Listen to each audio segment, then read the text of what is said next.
What if I told you that the years you believe were the worst in your life might actually be the most important ones? What if every failure, every rejection, every wrong turn, and every moment when you felt lost or behind was not destroying your future, but quietly building it? What if the time you thought you were wasting was not wasted at all, but was shaping you into someone the world would one day need, someone strong, rare, and prepared? Most people believe success is loud. They believe it happens quickly and visibly. They believe that if something important is happening, everyone will see it. But the truth is very different. The most important work in life happens in silence. It happens when nobody is watching, when nobody is clapping, when nobody believes in you. And that is exactly what this story is about. Today, I want to tell you about a man who spent 8 long years looking like a complete failure. For 8 years, people whispered behind his back. They asked what was wrong with him, why he could not choose one path and stay on it, why he kept starting and stopping. Everyone believed he was wasting his life. Even he began to believe it himself. But what nobody understood was this. While he looked lost on the outside, something invisible and powerful was happening inside him. His mind was changing. His brain was rewiring itself. Every experience, every skill, every mistake was quietly preparing him for a future he could not yet see. And then one day, everything changed.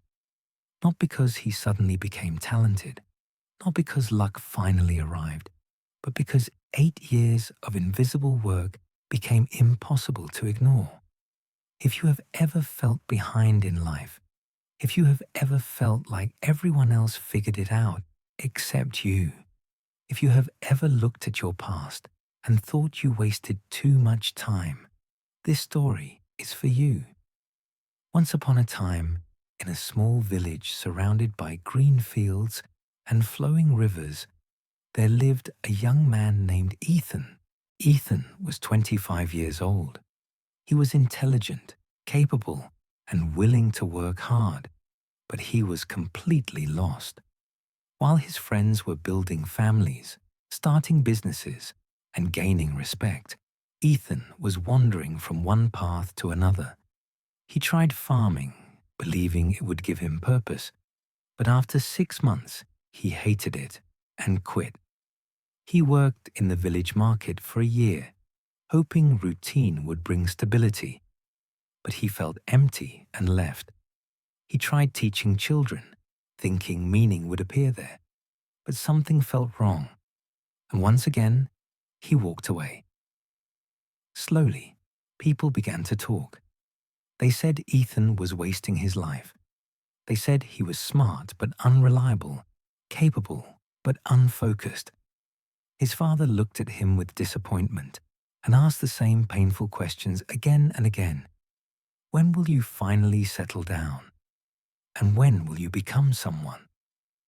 Ethan had no answer, and that hurt more than any criticism. Every night he sat alone under the stars, replaying his failures, comparing himself to others, and asking the same quiet, desperate question. What is wrong with me? What nobody saw was that Ethan was not drifting without direction. After leaving farming, he became an apprentice to the village carpenter, a master craftsman named Samuel. For 3 years, Ethan learned how to shape wood, how to see its grain, how to respect the material instead of fighting it. He learned patience, precision, and pride in careful work. Then he left, and people shook their heads again. They saw quitting. They did not see learning. Next, Ethan worked with the blacksmith Victor. For 2 years, he learned how to heat iron, bend metal, and turn raw force into controlled strength. He learned endurance, discipline, and the value of repetition. Then he left again. More whispers followed, louder this time. Ethan the quitter. Ethan the failure. After that, he studied under the village scribe, learning how to read deeply, write clearly, and organize thoughts into meaning. He learned how ideas shape people and how words can outlive the hands that write them. 2 more years passed, and once again, he moved on. By the time Ethan turned 33, he had studied under 5 different masters and finished none of them. His younger brother now owned land, had a family, and was respected. Ethan had no title, no property, no clear identity. From the outside, he looked like a man who had achieved nothing. One cold evening, the village elder stopped him in the square and asked when he would stop wandering and finally become someone. The words struck deep. That night, Ethan returned to his small cottage and broke down completely. He whispered through tears that 8 years of effort had left him with nothing.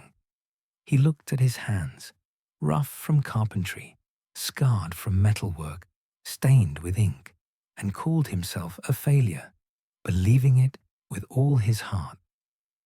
The next morning, as Ethan walked past the blacksmith shop, Victor called him over. Ethan expected another lecture, another reminder of what he lacked. But Victor looked at him with different eyes shaped by experience. When Victor asked Ethan what he thought he was, Ethan answered quietly, "A failure." Victor laughed, not cruelly but knowingly, and told him he was the rarest thing in the village.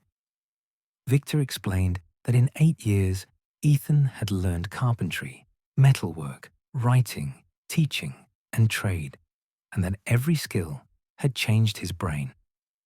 Ethan had not quit, Victor said. He had been collecting pieces, and one day, those pieces would connect. When they did, the world would need exactly what he had become.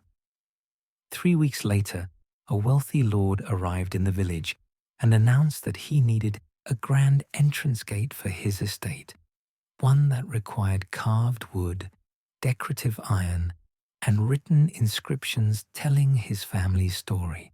The carpenter said he could do the wood. The blacksmith said he could do the metal.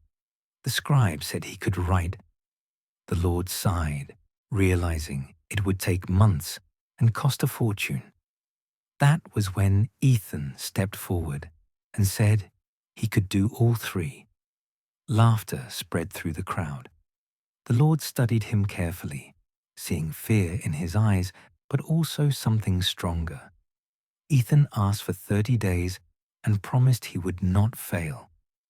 Ethan worked in silence.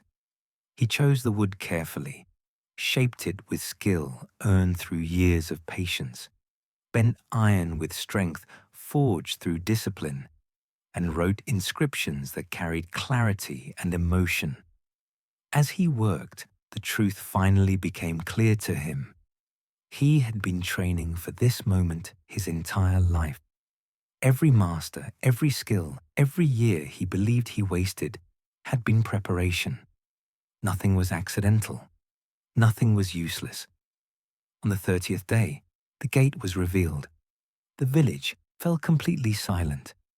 The wood looked alive, the iron seemed to move, and the words touched something deep inside those who read them. The Lord called it master-level work and asked how Ethan had done it. Ethan smiled quietly and said, "Mastery is not built in public. It is built in silence, when nobody is watching, when nobody believes, when you keep working anyway." Years later, a young man named Lucas came to Ethan, saying he felt lost and believed he was wasting his life. Ethan smiled and told him he was not wasting time. He was becoming. Every skill he learned, every attempt he made, every failure he survived was rewiring his mind and preparing him for something greater. And if you are watching this today feeling lost, behind, or uncertain, remember this: you are not wasting time. You are collecting skills. You are building depth. You are becoming someone the world will one day need. The years between starting and succeeding are not empty years. They are the forge where mastery is built. Work on yourself in silence. Let success make the noise. The person who looks lost today may be the master the world needs tomorrow.